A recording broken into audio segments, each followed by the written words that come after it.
Yes, good morning. This is Emer, the generous King Kong of DZRH TV. Kaya mo yan. Nako, we are interviewing first one of the best building technologies now here in the Philippines. Can you see that shell? That is done in a few hours only. And I'd like to welcome from BEC Technology, JP Posadas. JP, kamusta? Wow, galing kamusta naman po kayo? Ginagawa yun. Thank you for having us. Yes, Forever. so you are now in the demo stage now. You're building condo buildings in a few days. Wow, Yes, ang sir. galing naman yan. Yes, sir. So, ang laki naman ng ano, parang si... Yan yung crane natin eh. Yan yung pang-lift. Wow, pare, tell us more of this new technology of building. This one on our left or on your right. Oh yeah. Ayan, ito yung mold natin. Yan. Diyan nilalagay yung mga rebars. Yes. Tapos ang gagawin dyan, naka-forma na, naka-blackout yung mga windows and doors. Yes. Tapos bubuhusan na yan hanggang buto. Wow. Parang, And then they will cure it. No, they will cure it. Ang gamit natin dyan is ready mix. ready mix na, right? 3,500 to 4,000 PSI na yun pagka na-cure. Oo. So, just 12 hours to 16 hours. Pagka natuyo na yan, Wow. tumigas na yung Yes. mold natin, yung semento, ililift na yun nung Ayun, oh. crane. Wow. So, in just, siguro, once a day, meron kang ground floor unit or kung single story, meron ka ng 1 house per day. Wow, 1 house per day. Yes, sir. Ang galing, parang hollow blocks pala yung performing mo, tapos nandun na yung condo building, tapos ang galing daw. Ang advantage natin Yes. dito, number 1, yung bilis ng construction.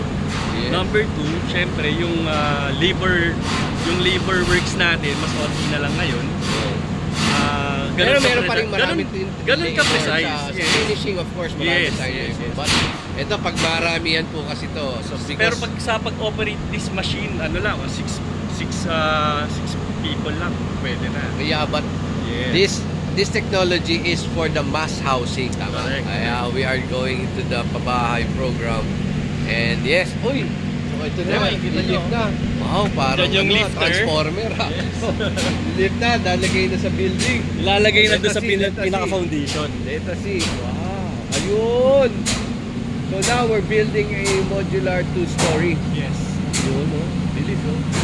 So we have 2 molds, one for ground floor and one Yes. for the second floor. Ground and the second. So sabay na siya, simulate na siya, simultaneous na siya tinatayo or Yun, binubuo. so isa pang first floor yung mga forming. Ito Yes. naman pang second. Doon sa second floor moldings. Ang galing. So, So ganun yung magiging tsura niya. yes, and we have our super pabahay housing in San Isidro, Nueva Ecija. We're now working. Yun naman, 4-story. Eh, pwede rin tayo na mas mataas-taas. Yes, hanggang 5 to 10 kaya 5 natin yan. to 10. Ang Yes. bilis na. So pasok tayo for mass housing. Ayun. Mamaya let's tour doon sa loob ng finished product natin. Ayun. After ma-lift sa mold, para ma-check natin. Wow. Kaya nga Kung ito. gaano siya katigas, kung gaano siya kakinis. Yes. Wow. Kaya nga may ginawa akong kanta eh. Super bahay, super pabahay. Diba? Ang lakas-lakas, parang si Max. Ang kinis-kinis, parang si Ann Curtis. Lahat gagawa ko na. I'll see you next episode tayo. Once again, JP Posadas of BEC and Ever, the generous of DZRH. Ay, na-interview ko na sila, kaya nga maraming nagpapagawa ngayon sa amin. Kaya today and next year, yan. Magpo-full blast na tayo. Once again, thank you. Kayang-kaya mo yan.